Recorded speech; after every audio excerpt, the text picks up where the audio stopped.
Olá, a paz do Senhor Jesus. O título do nosso vídeo de hoje é O que você tem buscado? Acompanhe comigo aquilo que o Espírito Santo de Deus tem para falar ao seu coração. Eu já quero iniciar esse vídeo compartilhando com vocês a palavra que é o texto base do nosso vídeo de hoje, que se encontra no livro de Mateus, capítulo 7 ao 11. Nos diz assim: Pedi e vos, capítulo 7, versículo 7 ao 11, diz assim: Pedi e vos será dado, buscai e encontrareis, batei e a porta vos será aberta. Pois aquele que pede, recebe, e o que busca, se encontra, e ao que bate, se abre. Qual dentre vós é o homem que, se o filho lhe pedir pão, lhe dará uma pedra? Ou, pedindo-lhe peixe, lhe dará uma cobra? Ora, se vós, sendo maus, sabeis dar boas coisas aos vossos filhos, quanto mais vosso Pai que está nos céus dará boas coisas aos que lhe pedirem. Em Lucas, diz o Espírito Santo, aos que lhe pedirem. Então esse é o texto que Deus colocou no meu coração para compartilhar com vocês. E tem uma palavra que está ardendo no meu coração e eu queria compartilhar com vocês. Primeiro, queria fazer uma observação, olhando para esse texto. O que, que devemos verdadeiramente pedir? O que verdadeiramente devemos buscar? Ao olhar para esse texto, e pelo ser humano estar muito limitado, querer ser urgente, vamos dizer assim, imediatista, essa é a palavra certa, o ser humano ele é imediatista, ele acaba olhando apenas para o que está no presente, apenas por aquilo que eu posso olhar, o que é tangível, algo físico. E acaba levando esse texto, muitas vezes, para as bênçãos materiais, para as riquezas materiais dessa terra. Mas esse texto, Jesus nos aponta para algo muito maior. Então eleve a sua mente, eleve o seu coração para essas riquezas que são muito maiores do que o que nós podemos contemplar nessa terra. Jesus Cristo está relacionando essas riquezas aqui, desse texto, as riquezas celestiais, as riquezas que são eternas. É sobre essas riquezas que Jesus está nos conduzindo a exercer, a pedir, a bater e a buscar. E certamente nós encontraremos. E aqui eu queria observar também nesse texto com vocês, que o texto, olha o que o texto faz, essa relação entre a pedra e o pão. A relação é íntima entre esses dois, porque na Palestina existiam ali pedras que se assemelhavam-se aos pães. É tanto que Satanás, quando Satanás ele vai tentar Jesus e fala para Jesus transformar aquelas pedras em pães, ele já usa justamente essa estratégia, porque aquelas pedras se assemelhavam a um pão. E aí, nós vemos também que o peixe, no sentido que ele está empregado aqui para se assemelhar a uma cobra, essa cobra, se nós pegarmos a melhor tradução para essa relação íntima entre o peixe e a cobra, é a enguia. Não sei se todos conhecem a enguia ou alguns chamam como peixe. É um peixe que é tipo uma cobra, só que ele não tem barbatana. E esses peixes, para os judeus, eles eram considerados impuros. Então é um peixe, só que ele parece com uma cobra. Então essa é a semelhança, o peixe parecido com uma cobra. E aqui, quando nós vemos essa relação, o que Jesus está nos ensinando?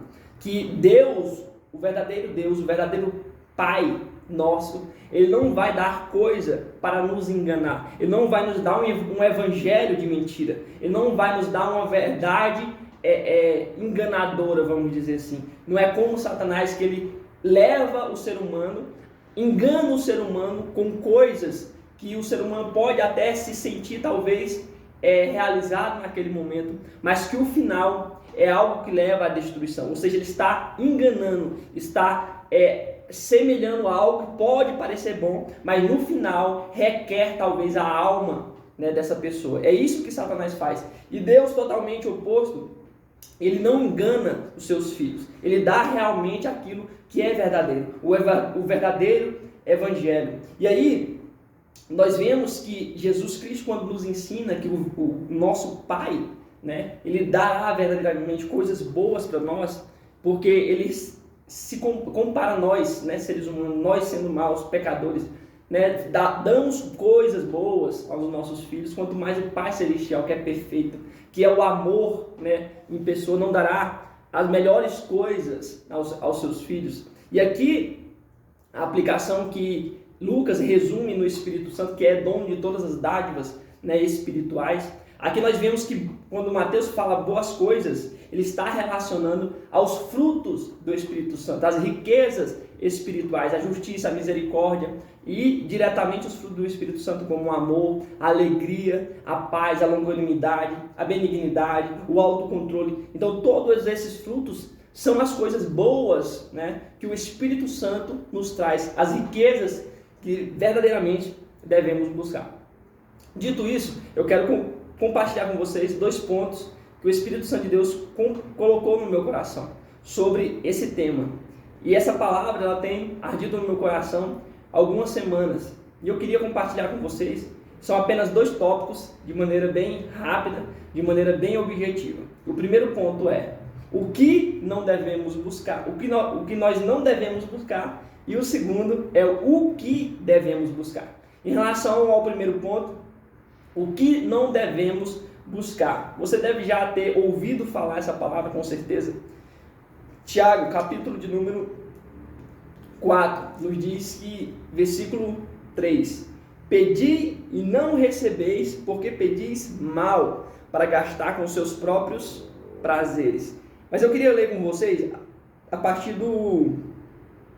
Vou ler o completo, do 4, do versículo 1 ao 3. Vai dizer assim, ó: de onde vêm as guerras e contendas entre vós?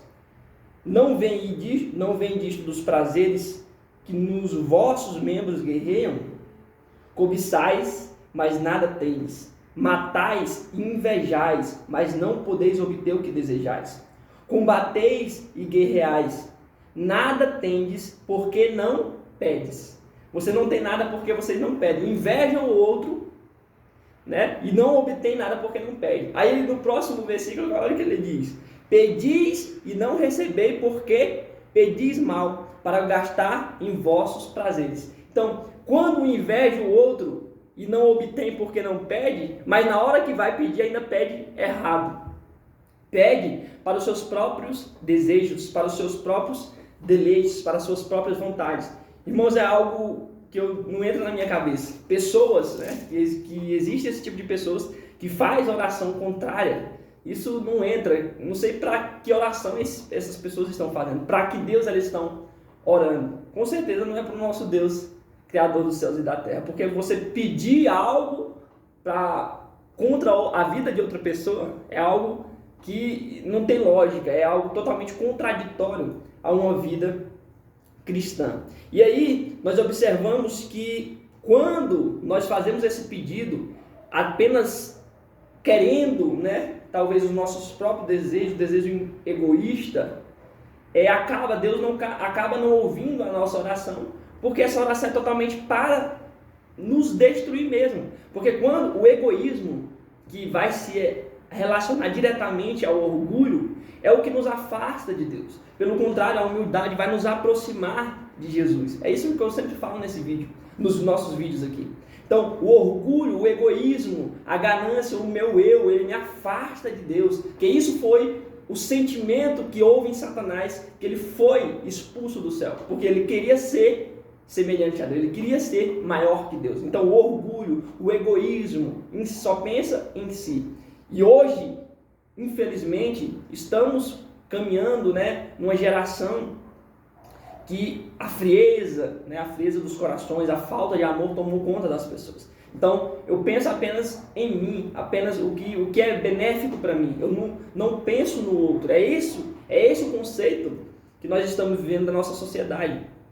E acaba deixando de viver verdadeiramente o que Jesus nos ensina, que é ter o altruísmo, a preocupação com o próximo, a preocupação com o outro. Mas isso nós sabemos que é o cumprimento dos fins dos tempos, nessa frieza espiritual, que o amor de muitos esfriará. Então, homens amantes de si mesmo, então pensam mais apenas em si.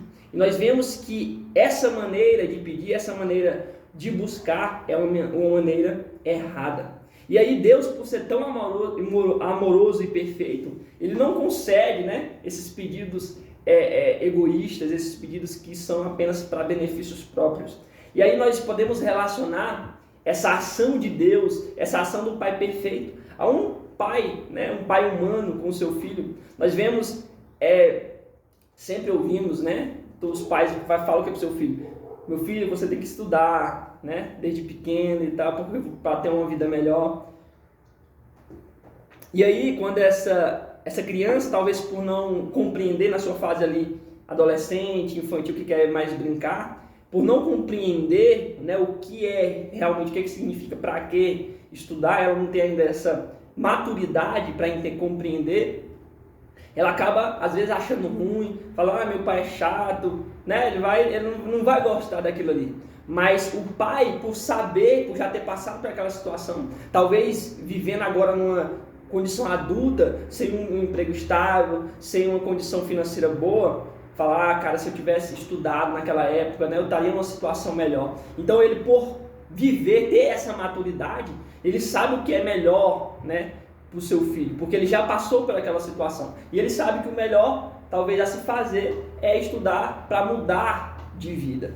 Então, o nosso Pai Celestial é da mesma maneira, fazendo essa analogia, porque o Pai Celestial, ele é um Pai onipotente, onipresente, onisciente. Ou seja, Ele sabe de todas as coisas. Ele sabe de ontem, de hoje, o que será lá na frente. Então, por ser atemporal, por ser ilimitado no tempo, Deus sabe o que é melhor para nós lá na frente. O que será que vai, talvez, nos aproximar mais dele, como também sabe aquilo que vai nos afastar dele. Talvez uma bênção que você quer tanto, né? Talvez ao Deus te conceder essa bênção, será algo que vai te afastar de Deus. E nós temos que ter em mente que o que mais importante para nós, para Deus, sobre as nossas vidas, é a salvação.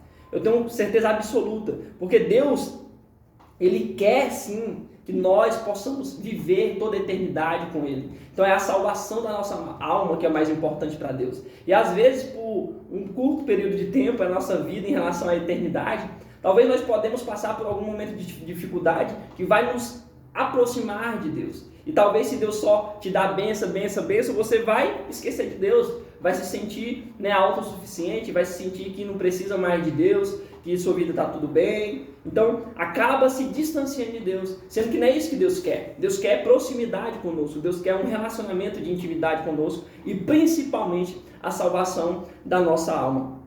Então, por isso, Deus não nos concede esses pedidos maus, né, os pedidos egoístas, porque Ele sabe o que é melhor para nós. E aí, dentro disso, nós vamos entrar no que realmente nós devemos buscar. E essa palavra, ela tem queimado no meu coração. O salmista Davi escreveu Salmo 27, versículo de número 4, nos diz assim: uma coisa pedi ao Senhor e a buscarei, que eu possa morar na casa do Senhor todos os dias da minha vida, para contemplar a formosura do Senhor e aprender no seu templo.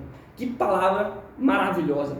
Observe que não é apenas pedir, eu não posso apenas querer algo, mas eu tenho que buscar. Eu tenho que buscar querer estar na presença do Senhor. Eu tenho que querer fazer a obra do Senhor. Eu tenho que querer viver na presença do Senhor. Eu tenho que querer buscar me santificar para o Senhor. Então é isso que resume essa palavra tão ardente aqui que o salmista escreveu, né? Que possa estar todos os dias na sua casa, ou seja, todos os dias na sua presença, apreciando a sua formosura, a sua beleza, aprendendo dos seus ensinos na sua casa. Então isso é o que realmente nós devemos buscar, essas dádivas espirituais, aquilo que verdadeiramente o Pai Celestial tem para nos conceder. E aí, como eu falei, o que nós devemos observar? Olha o que o salmista escreve: pedi e eu peço e a buscarei. Ou seja, não é apenas querer, é um sentido ativo. Eu tenho que agir, eu tenho que buscar.